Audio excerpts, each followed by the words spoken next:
Well, good morning. January the 20th, Vernon, British Columbia. That's in Canada for you who don't know where Vernon is. Anyway, good morning to you. Well, I see there's lots of things going on in the world.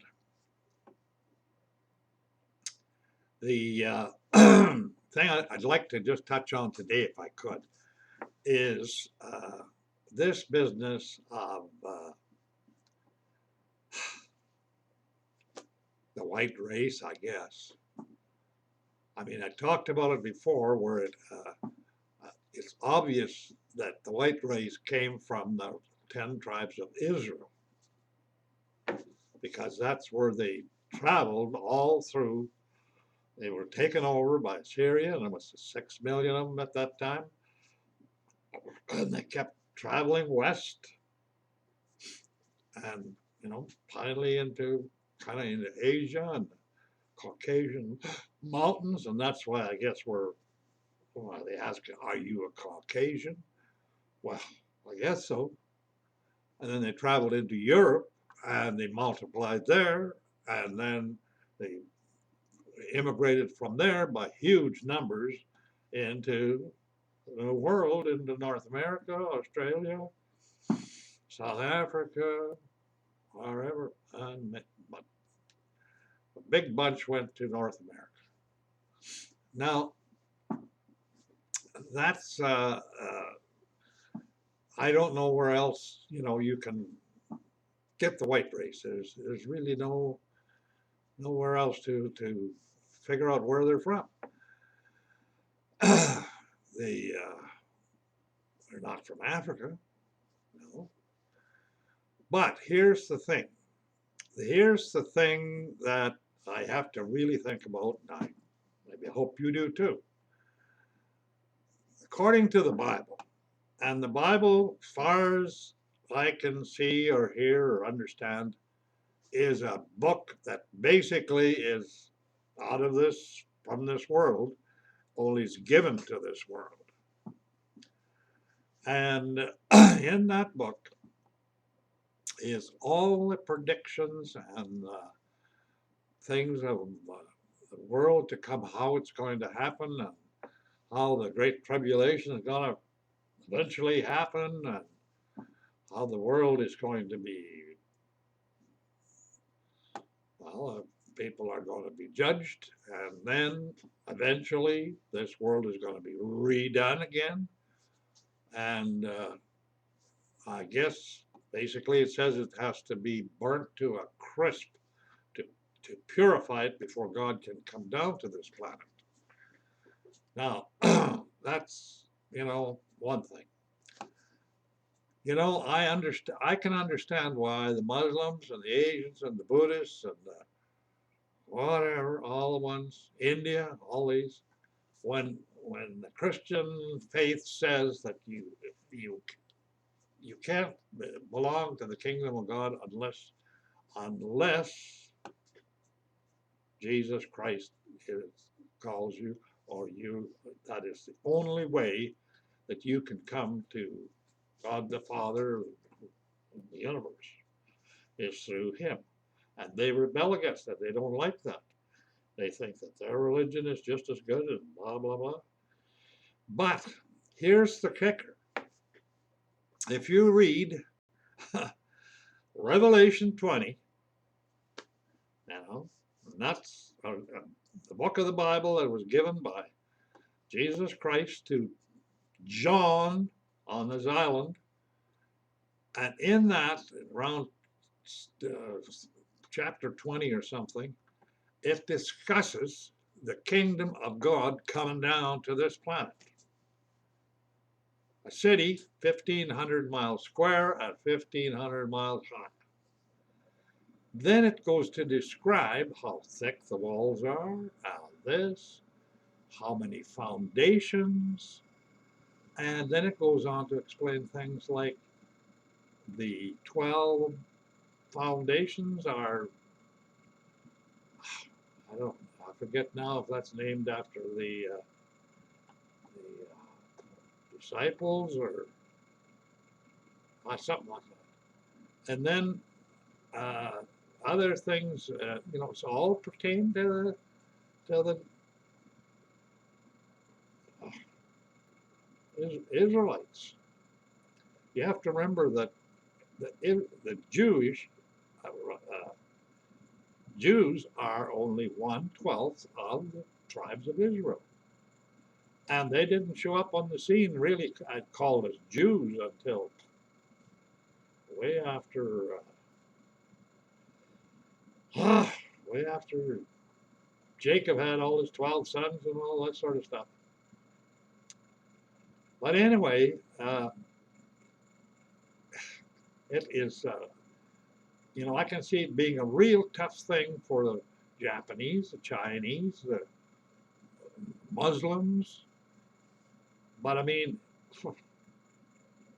if you believe in God and you believe in Jesus Christ and that all the things that, that Jesus was on this planet to pay the price for people who broke God's law, and God knew they were going to break his law, so Christ was determined to be slain before the beginning of this world to do that.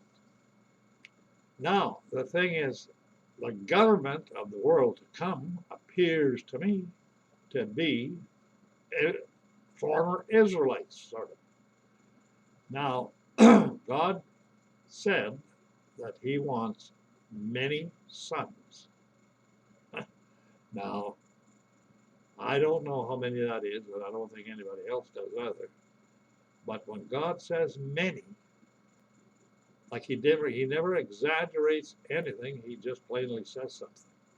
But many could be millions, maybe even billions for all that. And don't forget, he is an eternal being, existed forever, outside of the world, basically, and he is not a man. We are created in his image. He's not a man. And the thing is, what I was going to mention today is that it's a heavy thing that the Israelites, basically, the descendants of Israelites, the white race, is going to be ruling ruling for eternity. Now, how does God deal with Chinese, Indian, Buddhists? He must have some plan, because I guess he could have them all living somehow. I don't know how, but it would be a horrendous amount of people. I believe it's most likely getting close to 80 to 90 billion people have lived on this planet so far, lived and died. And how many of those will be in God's kingdom, I'm not sure. But there could be quite a few. Now the thing is, what I'm getting at is, it's not my idea, not at all. It appears that the Israelites, who God chased out of their own country and had them taken over, and then they multiplied. He said they'd forget who they were. But he said, I won't lose one. I will sift the nations, he says, and I won't lose one. Well, it says in the Bible that, or I don't know where it says it, but there's obviously has been approximately 4 million people that immigrated from Germany alone.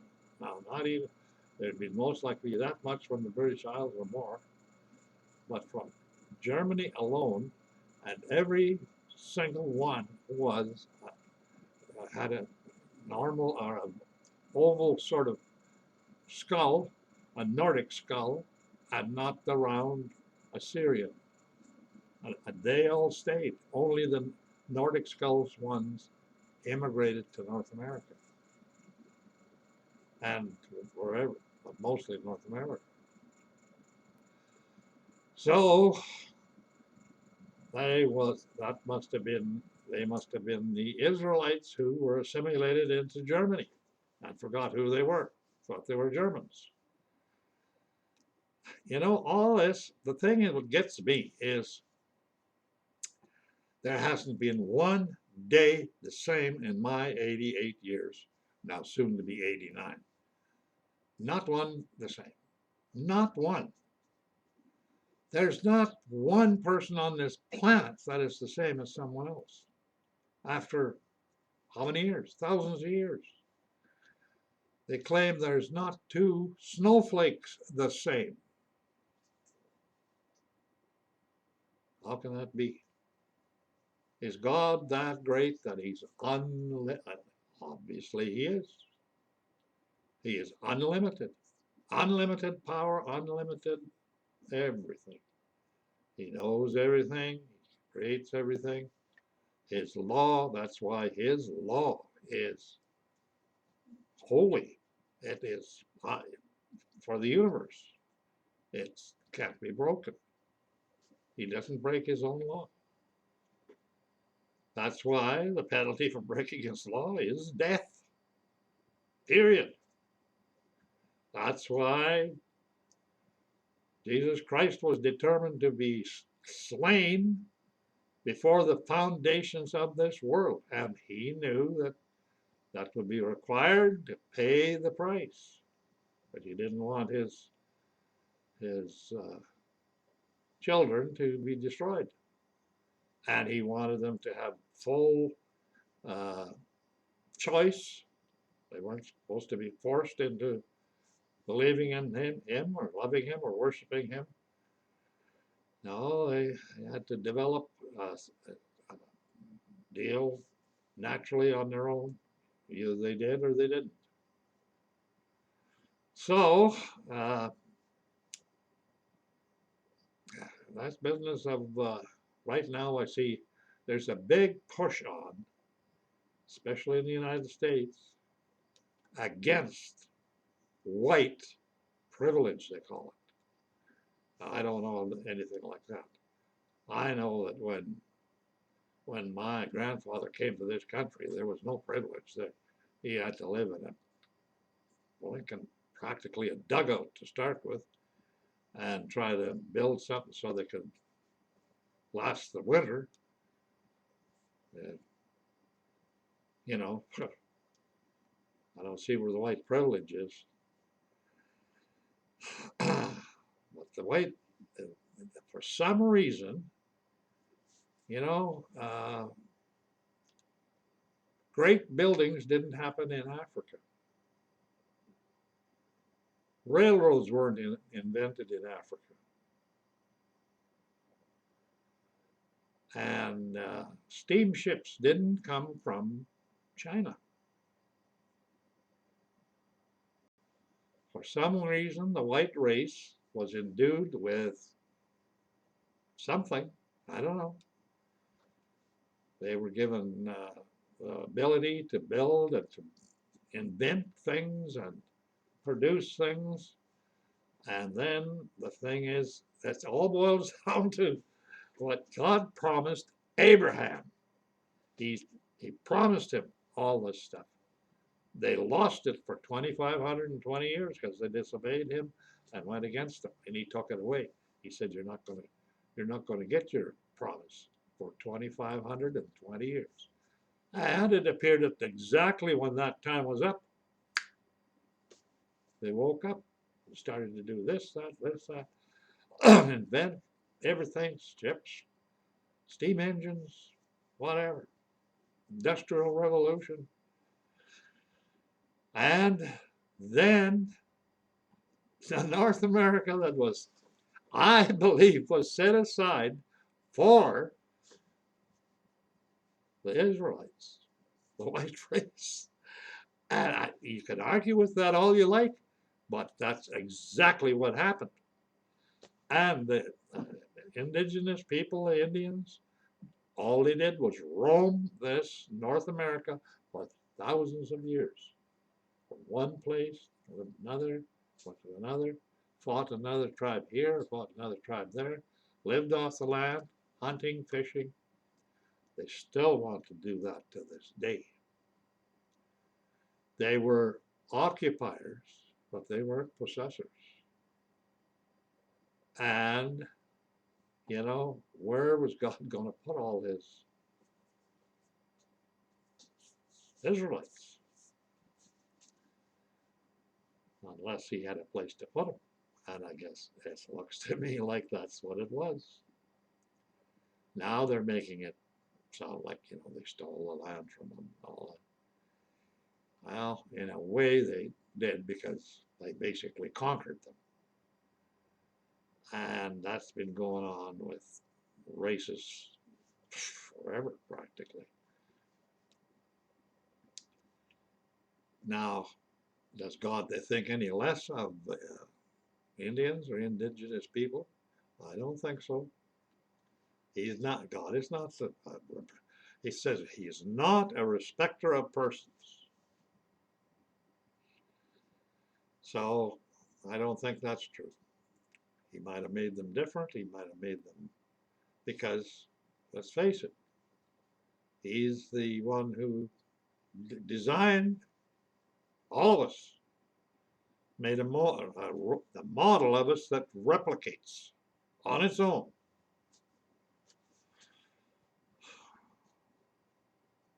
Just keeps on replicating. That's why I'm here. My father planted a seed in my mother, and I ended up here. And